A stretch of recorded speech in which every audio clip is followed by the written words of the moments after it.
અમદાવાદમાં બનેલી ભયાવહ વિમાન દુર્ઘટનાએ અનેક પરિવારોની ખુશીઓને કાયમ માટે માતમમાં ફેરવી નાખી।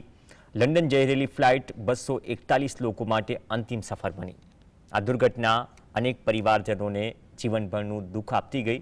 મૃતકોના પરિવારજનોની મોટી કમનસીબી શું હોઈ શકે કે જેમની સાથે જીવન વિતાવ્યું હવે તેમના મૃતદેહ પણ ઓળખાય તેવા નથી।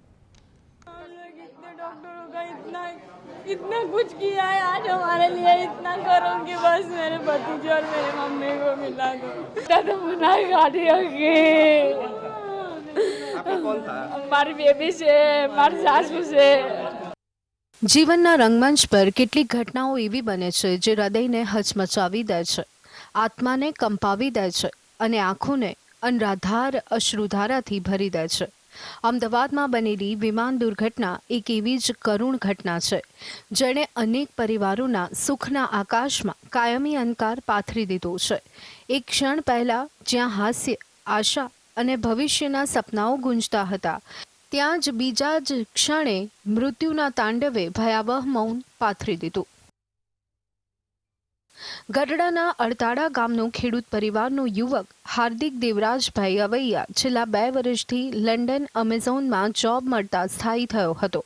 લંડન ખાતે જ રહેતી વિભૂતિ નામની યુવતી સાથે સગાઈ નક્કી થતાં 1 મહિના પહેલા રજામાં સગાઈ માટે અને પરિવારને મળવા માટે સજોડે આવ્યા હતા। ત્યારબાદ લંડન પરત જવા માટે કમનસીબે એર ઇન્ડિયાની ફ્લાઇટમાં રવાના થયા ત્યારે ભયાનક પ્લેન અકસ્માતમાં બંનેનું મોત થયું। અડતાળા ગામ અને અવૈયા પરિવારમાં ચિંતા અને શોકનો માહોલ છવાયો છે। પાલનપુરના લક્ષ્મણ ટેકરી વિસ્તારમાં છેલ્લા 40 વર્ષથી રહેતા અને LIC તથા પોસ્ટનું કામકાજ કરતા રમેશભાઈ ઠક્કર અને તેમના પત્ની લાભુબેન ઠક્કર પણ આ દુર્ઘટનાનો ભોગ બન્યા। તેઓ લંડનમાં પુત્રવધૂના શ્રીમંત પ્રસંગમાં હાજરી આપવા પુત્ર પાસે જઈ રહ્યા હતા। આ ખુશીનો પ્રસંગ આ પરિવાર માટે માતમમાં ફેરવાઈ ગયો। પરિવારજનોમાં ઘેરા શોકની લાગણી વ્યાપી ગઈ છે। મહેસાણાના કુલ 9 લોકો પ્લેન ક્રેશ થતા દુર્ઘટનાનો ભોગ બન્યા। વિસનગરના ફતેહ દરવાજા ખાતેના પોયડાના માઢમાં રહેતું દંપતી દિનેશભાઈ પટેલ અને કૃષ્ણાબેન પટેલ પણ આ દુર્ઘટનાનો ભોગ બન્યા। 4 વર્ષથી લંડનમાં રહેતા દીકરાને મળવાનો તેમનો હરખ પળવારમાં દુઃખમાં પલટાઈ ગયો। ખેતી કરી જીવન નિર્વાહ ચલાવતા દિનેશભાઈ અને તેમના પત્નીના નિધનથી પરિવાર અને વિસ્તારમાં શોકનો માહોલ છે। દીકરા મળવા માટે જ જતા હતા, ખાલી સ્પેશિયલ ખાલી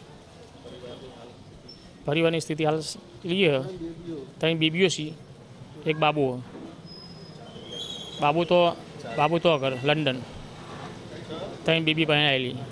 9 વાગે નીકળ્યા હતા અમદાવાદ જવા માટે ને અમદાવાદ 11 સાડા 11 તો પહોંચીને બોર્ડિંગ કરાવીને ત્યાંથી અમે યોને મેલીને રિટર્ન નીકળ્યા ને ગોધીનગર આજુબાજુ આવ્યા અને સમાચાર મળ્યા કે પ્લેન ક્રેક થયું છે અને તાબડતોડ હોયથી બધા તો પાછા રિટર્ન નીકળ્યા।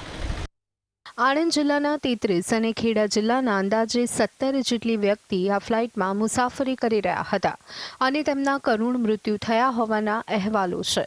જેમાં નડિયાદના ઉત્તરસંડા ગામના રૂપલબેન પટેલ લંડન જવા માટે ફ્લાઇટમાં ઉડાન ભરી હતી। રૂપલબેન મેડિકલ ટ્રીટમેન્ટ માટે 15 દિવસ માટે ભારત આવ્યા હતા, જે દરમિયાન તેઓ પોતાના ભાઈના ઘરે રોકાયા હતા।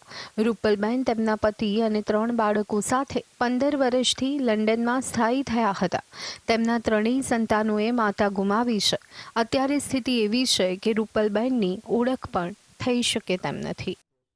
આ ભયાનક દુર્ઘટનાએ અનેક પરિવારોમાંથી સ્વજનોને છીનવી લીધા છે અને પાછળ છોડેલી યાદો તથા ખાલીપો જીવનભર પીડા આપતો રહેશે।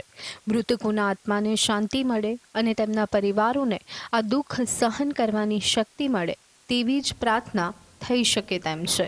Bureau report GSTV।